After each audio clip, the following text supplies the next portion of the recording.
घर की जिम्मेदारी। ये कहानी ममता की है। बचपन से ही घर में ये एहसास दिलाकर पाला गया कि औरतों को बोलने का हक नहीं है। अरे ममता, जरा जल्दी जल्दी हाथ चलाओ। रोज ऑफिस में देर पहुंचता हूँ तुम्हारे कारण। लेकिन आपका सारा खाना पैक और तैयार भी है। अरे जबान जितनी चलाती हो उतना अगर हाथ चलाती ना तो शायद घर को अच्छे से मैनेज कर पाती। क्या मतलब है? क्या नहीं मिला आपको? मोजे मोजे कौन देगा? ममता भागकर पति को मोजे देती है। वो हर किसी का ख्याल रखती, लेकिन उसके घर में रोज का रोना लगा रहता। अरे माँ, आज स्कूल में टीचर ने मुझे फीस के लिए डांटा। माँ, मुझे अच्छा नहीं लगता कि स्कूल में फीस के पैसों के लिए मुझे कोई भी बात सुनाए। अरे पर बेटा, ये तो पापा करते हैं ना, सारा ऑनलाइन। मुझे तो इसकी जानकारी भी नहीं है। हाँ हाँ, बना लो बच्चों के सामने मुझे बुरा। अरे करता तो मैं ही हूँ, माना, लेकिन मुझे कोई सपना थोड़ी ना आएगा कि बच्चों की फीस जमा करनी है। अरे बताओगी तो तुम ही ना। ममता की अब ये आदत में शुमार हो चुका था। वो हमेशा हर बात के लिए खुद को ही दोषी मानती।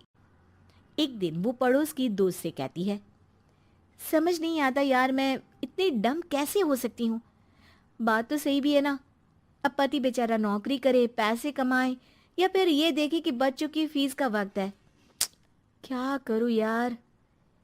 पता नहीं, मेरे पति तो सारा काम खुद ही करते हैं। वो तो कहते हैं कि तुम थक जाती होगी, सारा दिन घर बाहर बच्चे। तो अच्छा, ऐसे भी पति होते हैं क्या? अरे क्या बात कर रही है? भाई साहब कभी तुझे किसी बात के लिए सुनाते नहीं? किसने कहा नहीं सुनाते?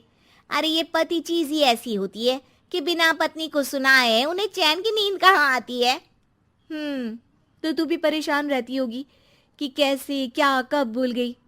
अरे वो तो मुझे बस इस बात के लिए ताना देते हैं कि मैं वक्त पर खाना क्यों नहीं खाती या पार्लर जाकर अपनी साज सज्जा क्यों नहीं करवाती।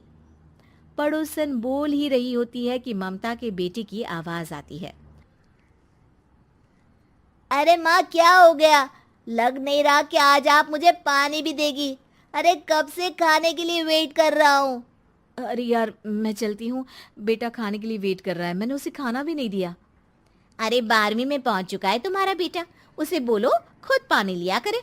मैंने तो अपने बच्चों को काम करना सिखाया है। अरे यार, खुद की भी तो कोई लाइफ है। माना जब नहीं कर सकते थे तो किया, लेकिन अब इतने बड़े बच्चों की हर बात मानेंगे तो मुश्किल तो अपने को ही होगी। ममता को पड़ोसन की बात में दम तो लगता है, लेकिन करे क्या, आदत भी तो खुद ही ने डाली थी। ममता घर जाती है कि तभी बेटी आ जाती है। माँ, परसों मुझे एक शादी में जाना है। तेरी वो जो लाल वाली साड़ी है ना, उसे दे देना। मैं आज जाकर टेलर को दे दूंगी, वो उस साड़ी से सूट बना देगा। अरे नहीं नहीं तारा, वो मेरी माँ ने मुझे दी थी और उस साड़ी से मेरी काफ़ी भावनाएं जुड़ी हैं। तुमको ना मैं दूसरी साड़ी दे दूंगी। ओके, कोई बात नहीं, लेकिन आज दे ही देना पक्का। तारा माँ की साड़ी से सूट बनवाकर पार्टी में जाती है, लेकिन जब वो पार्टी से लौटती है, क्या है, मैं तो समझ ही नहीं पा रही हूँ। अरे जब वो साड़ी मांगी थी तो ये छल्ली सी साड़ी क्यों दे दी? मैं ही पागल थी जो इस साड़ी का सूट बनवा लिया मैंने। माँ, जानती भी हो कि कॉलेज में मेरी कितनी हंसी उड़ी। तभी वहां ममता का पति सुनील आ जाता है। अरे गवार औरत, जब बेटी साड़ी मांग रही थी तो दे देती ना। अरे पापा, इनके तो इमोशंस जुड़े थे उस साड़ी से। ममता इतने सब के बाद भी कुछ नहीं बोलती। मेरी बेटी की बेइज्जती हो गई, मैं बिल्कुल बर्दाश्त नहीं कर सकता ये। मैं नहीं चाहता कि मेरी बेटी से कोई भी ज्यादा सुंदर लगे पूरे कॉलेज में। जी, वो पढ़ने में तारा बिल्कुल अच्छी नहीं है, उसकी पढ़ाई पर आप ध्यान दीजिए ना। अच्छा, अब तुम मुझे बताओगी कि मुझे किस पर ध्यान देना और किस पर नहीं। रमेश जैसा ही ये वाक्य पूरा करता है, ममता की बेटी और पति उस पर जोर जोर से हंसते हैं। अरे ठीक है ना, पता ही नहीं चला कि कैसे वक्त इतना बीत गया। अरे कैसे पता चलेगा माँ, हम लोगों के पीछे जो तू बैताल की तरह चिपकी रहती थी, तुझे कैसे वक्त का पता चलता।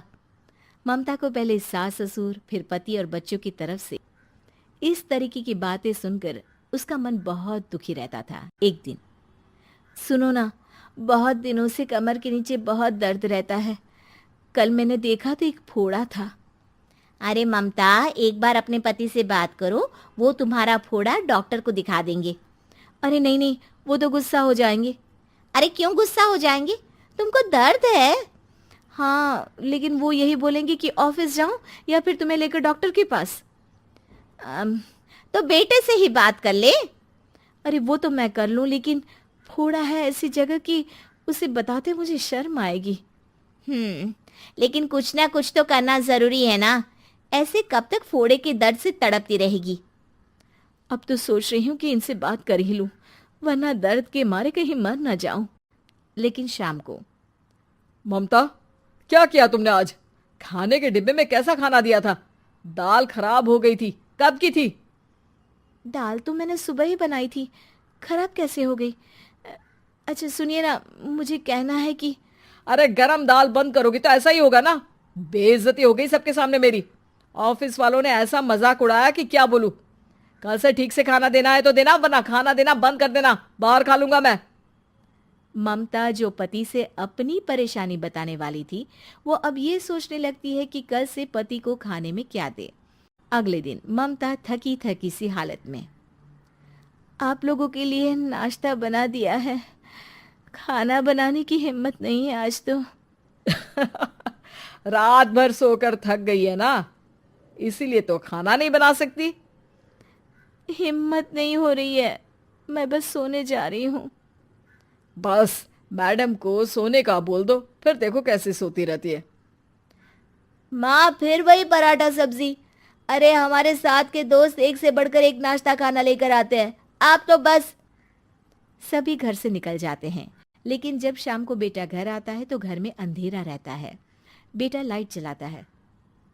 क्या माँ, तुम्हारा भी जवाब नहीं है बिजली का बिल बचाने के लिए? वो बोल ही रहा होता है कि सामने माँ जमीन पर लेटी मिलती है। वो उसके पास जाता है। अरे माँ, क्या हो गया माँ? तभी वहां पड़ोसन आती है। अरे बेटा, तुम्हारी माँ के पैर के पास एक फोड़ा है, जिसके कारण ये लगातार कमजोर होती जा रही थी। मैंने उसे पहले ही कहा था कि घर में बता दो, लेकिन तुम्हारी माँ किसी को तंग करना नहीं चाहती थी। तभी वहां डॉक्टर आ जाता है। अरे इनके ऑर्गन में दिक्कत है, कोई बात है जो इनके मन में खटक रही है। अरे नहीं नहीं, इसके मन में कोई बात नहीं है, कोई काम है नहीं ना इसके पास, सारा दिन बस घर में ही रहती है। देखिए, मैं तो ये नहीं जानता, लेकिन हाँ, इनके मन में हमेशा कोई बात रह जाती होगी, इसीलिए उनकी ये हालत है। अगर आप समय से नहीं ले आते तो हो सकता था कि। अरे नहीं नहीं डॉक्टर साहब, हम पूरी कोशिश करेंगे कि वो ठीक हो जाए। हम लोगों ने अपनी ही परेशानी माँ के सामने रखी, लेकिन किसी ने माँ की दिक्कत को जानने की कोशिश तक नहीं की। हाँ, मैंने भी ममता को हमेशा घरेलू जरूरत से ज्यादा काम का नहीं सोचा था। ममता को होश आता है और वो खुद को अपने बेडरूम में देखती है। वो उठने की कोशिश करती है कि माँ, अब आप नहीं उठेंगी। हम लोग है ना, हम लोग आपको पूरी तरह से खुश रखने की कोशिश करेंगे।